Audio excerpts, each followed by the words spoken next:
शंकरराव वाघ यांच्या मार्गदर्शनाखाली उपक्रम यशस्वी। शेकडो कामगारांना दिलासा, नियोजनबद्ध वाटपामुळे समाधान।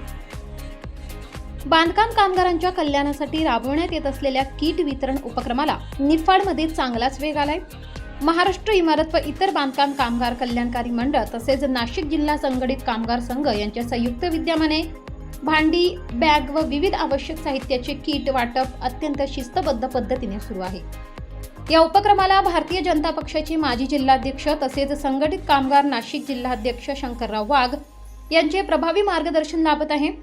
त्यांच्या नेतृत्वामुळे संपूर्ण वितरण प्रक्रिया सुरळीत पार पडत असून कामगारांना कोणत्याही अडचणीशिवाय लाभ मिळत आहे। निफाड तालुक्यासह परिसरातील शेकडो बांधकाम कामगारांना या उपक्रमाचा थेट फायदा होत असून कमी वेळेत जास्तीत जास्त कामगारांपर्यंत किट पोहोचवण्यावर भर दिला जात आहे।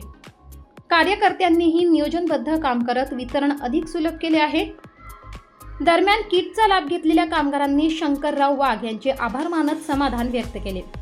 आमच्यासाठी नेहमीच तत्पर असलेले वाघ साहेब आमचा मोठा आधार आहे, अशी भावना अनेक कामगारांनी व्यक्त केली। विशेष म्हणजे इतर तालुक्यातून येणाऱ्या कामगारांसाठीही राहण्याची व जेवणाची सोय करण्यात आली असून प्रत्येकाला वेळेत किट मिळावी यासाठी वैयक्तिक लक्ष दिले जात आहे। एकूणच निफाडमधील हा उपक्रम कामगार कल्याणाच्या दृष्टीने आदर्श ठरत असून सर्वत्र त्याचे स्वागत होत आहे। ज्योती राजेंद्र सोळसे, मला हे बांधकाम योजनाचे भांडे भेटलेले वाघ सरांच्या याच्यामध्ये मला भांडे खूप चांगले आणि पेटी बॅग याचा संघ खूप छान भेटलेला आहे। तर मी त्या सरांचे धन्यवाद करते की आम्हाला बांधकाम योजनेचे म्हणजे कामगारांना चांगलं सहकार्य केलं त्याबद्दल।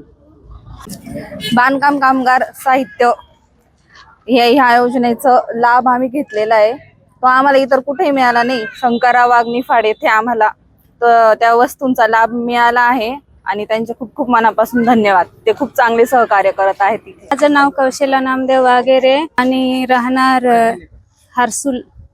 हरसूलचे रानघर। आम्ही इथं प्रकरण केलं होतं भांड्यांचं।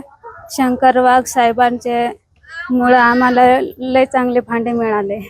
सगळे भांडे आम्हाला चांगल्या प्रकारे मिळाले। आलोय राव वाघ साहेब भांड्याचं आणि पेटी सर्व साहित्य मिळालं।